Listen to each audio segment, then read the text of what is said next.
എല്ലാവർക്കും നമസ്കാരം. പുതിയൊരു വീഡിയോയിലേക്ക് സ്വാഗതം. ഇന്ന് നമ്മൾ ഈ മുളക് വെച്ചിട്ട് ബജിയാണ് ഉണ്ടാക്കുന്നത് കേട്ടോ. നാട്ടിലത്തെ പോലെയല്ല, കുറച്ച് കളറും ഷൈനിങ്ങും ഒക്കെ കൂടുതലാണ്. അപ്പോൾ ഞാനിത് ചെറിയ ചട്ടിയിൽ പൊരിച്ചെടുക്കുന്നത് കൊണ്ട് 4 പീസാക്കി മുറിച്ചെടുക്കുകയാണ്. ഇനി നമുക്കൊരു മിക്സിംഗ് ബൗളിലേക്ക് ചിക്പി പൊടി ഇട്ട് കൊടുക്കാം. ഞാനൊരു 12 സ്പൂണോളം ഇട്ട് കൊടുത്തിട്ടുണ്ട്. 3 പേർക്ക് വേണ്ടിയിട്ടാണ് ഇത്രയും പൊടി എടുത്തത്. പിന്നെ കുറച്ച് വെളുത്തുള്ളി പൊടി ചേർക്കുന്നുണ്ട്. 2 ടീസ്പൂണ് സാമ്പാർ പൊടി ചേർക്കുന്നുണ്ട്. പിന്നെ ആവശ്യത്തിന് ഉപ്പ് കൂടെ ചേർക്കുന്നുണ്ട്. ബേക്കിംഗ് സോഡ ചേർത്ത് കൊടുക്കുന്നുണ്ട്. ഇഞ്ചി വെളുത്തുള്ളി പേസ്റ്റ് ഉണ്ടെങ്കിൽ അത് ചേർത്ത് കൊടുത്താൽ മതി. ഞാനിപ്പോൾ എളുപ്പത്തിന് വേണ്ടിയിട്ടാണ് ഗാർലിക് പൗഡർ ചേർത്ത് കൊടുത്തത്. ഇനി കുറേശ്ശെ വെള്ളം ഒഴിച്ചിട്ട് കുഴച്ചെടുക്കാം. ആദ്യം കട്ടിയായിട്ട് കുഴച്ചെടുക്കാം, എന്നാൽ പിന്നെ കട്ടയില്ലാതെ നമുക്ക് മാവ് കിട്ടും. പിന്നീട് ആവശ്യത്തിന് ഇങ്ങനെ വെള്ളം ചേർത്തിട്ട് ലൂസാക്കി എടുത്താൽ മതി. നമ്മളൊരു സ്പൂൺ വെച്ചിട്ട് ഇങ്ങനെ മാവ് നോക്കുമ്പോൾ സ്പൂണിൽ പറ്റി പിടിച്ചിട്ട് നിൽക്കുന്നുണ്ടെങ്കിൽ ഇത് അതിന് പാകമായിട്ടുണ്ട്. അപ്പോൾ ഞാനിത് മുളക് ഈ മാവിലേക്ക് മുക്കിയെടുത്തതിന് ശേഷം ചൂടായ എണ്ണയിലേക്ക് ഇട്ട് കൊടുത്ത് പൊരിച്ചെടുക്കുകയാണ്.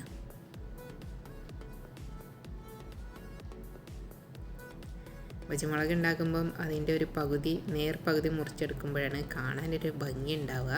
അത് പിന്നെ നമ്മൾ ഒരുപാട് എണ്ണ ഒഴിച്ചിട്ട് വലിയ ചട്ടിയിലിട്ടൊക്കെ പൊരിച്ചെടുക്കണം. അപ്പോൾ ഇവിടെ ഇപ്പം ഞാനിങ്ങനെയാണ് ചെയ്യുക. 2 ദിവസം ഈ വെളിച്ചെണ്ണയിൽ പൊരിക്കും, പിന്നെ അത് പൊരിക്കാനായിട്ട് എടുക്കില്ല.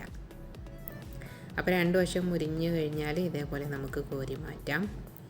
അപ്പോൾ ഇങ്ങനെ ഞാൻ കുറച്ച് പൊരിച്ചെടുത്ത് കഴിഞ്ഞതിന് ശേഷം ഇനി എനിക്ക് വേണ്ടിയിട്ട് ഒന്നുകൂടെ ബാറ്റർ തിക്കാക്കാൻ വേണ്ടിയിട്ട് ഒരു മുട്ടയും 2 ടേബിൾ സ്പൂൺ ഫ്ലാക്സ് സീഡ് പൊടിച്ചതും കൂടെ ചേർത്തിട്ട് മിക്സ് ചെയ്യുന്നുണ്ട്. ഈ മാവ് നന്നായിട്ട് തിക്കാവും കേട്ടോ. ഒരു 2-3 മിനിറ്റ് വെയിറ്റ് ചെയ്താൽ ഒന്നും കൂടി കട്ടിയാവും. ഇനി ഞാൻ മുളക് ഇതിൽ മുക്കിയെടുക്കണം. ഇപ്പോൾ കണ്ടില്ലേ, മാവ് നല്ല കട്ടിയുണ്ട്. നേരത്തെ പോലെ അങ്ങ് മുക്കിയെടുക്കാനൊന്നും പറ്റുന്നില്ല. നമ്മൾ കൈ വെച്ചിട്ടൊന്ന് സ്പ്രെഡ് ചെയ്ത് കൊടുക്കണം. അപ്പോൾ അതുകൂടെ ഞാൻ എണ്ണയിലിട്ട് പൊരിച്ചെടുക്കണം.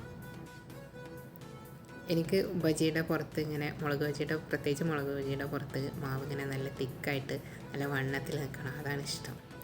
അപ്പോൾ അതിന് വേണ്ടിയിട്ടാണ് ഫ്ലാക്സ് സീഡ് ചേർത്ത് കൊടുത്തത്. സ്കിന്നിനും ഹെയറിനൊക്കെ നല്ലതാണ് ഫ്ലാക്സ് സീഡ്.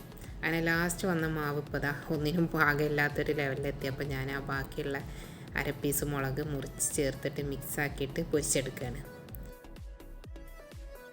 അപ്പോൾ നമ്മൾ എന്ത് ബജി തയ്യാറാക്കുമ്പോഴും ഇതുപോലെ മാവ് ബാക്കിയുണ്ടെങ്കിൽ ലാസ്റ്റ് ഒരു കഷ്ണം സവാളയോ എന്തെങ്കിലും പച്ചക്കറിയോ എന്തെങ്കിലും ഇലവർഗ്ഗങ്ങളൊക്കെ ഇട്ടിട്ട് നമുക്കത് ഇതേപോലെ പക്കവട ആക്കിയിട്ട് മാറ്റാം കേട്ടോ. നോമ്പ് കാലത്ത് പണ്ട് തന്നെ വീട്ടിൽ ബജിമുളക് അതുപോലെ വാഴക്ക വെച്ചിട്ട് ബജി ഒക്കെ ഉണ്ടാക്കാറുണ്ടായിരുന്നു. ആ ഒരു സമയത്ത് ഇങ്ങനെ മാവ് ബാക്കിയാവുമ്പോൾ ഉമ്മ പറയും ഇതുപോലെ എന്തെങ്കിലും ചെറുതാക്കിയിട്ട് അങ്ങ് ആ മാവ് ഫിനിഷ് ചെയ്യാമെന്ന്.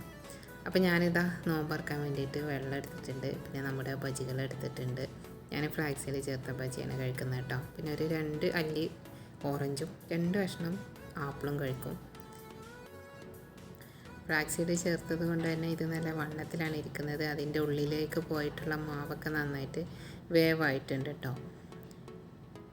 മുന്നേ നമ്മളൊരു വീഡിയോ ചെയ്തിരുന്നു. അതിനകത്ത് സമൂസ മസാലയുടെ സ്റ്റഫിംഗ് ഒക്കെ നിറച്ചിട്ടാണ് ഇങ്ങനെ ഉണ്ടാക്കിയത്.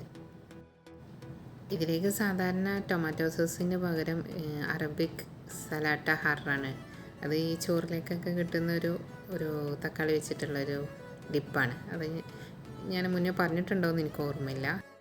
അതിന് പകരം ഇപ്പോൾ എടുത്തിട്ടുള്ളത് നമ്മൾ മുന്നേ ഷെയർ ചെയ്ത തഹീന സോസിൻ്റെ വീഡിയോ ഉണ്ടായിരുന്നല്ലോ, ആ തഹീനയും പിന്നെ വീട്ടിൽ തന്നെ ഉണ്ടാക്കിയിട്ടുള്ള ടൊമാറ്റോ സോസും വെച്ചിട്ടാണ് മിക്സ് ചെയ്തിട്ട് അതിൽ ഡിപ്പ് ചെയ്തിട്ടാണ് കഴിക്കുന്നത്.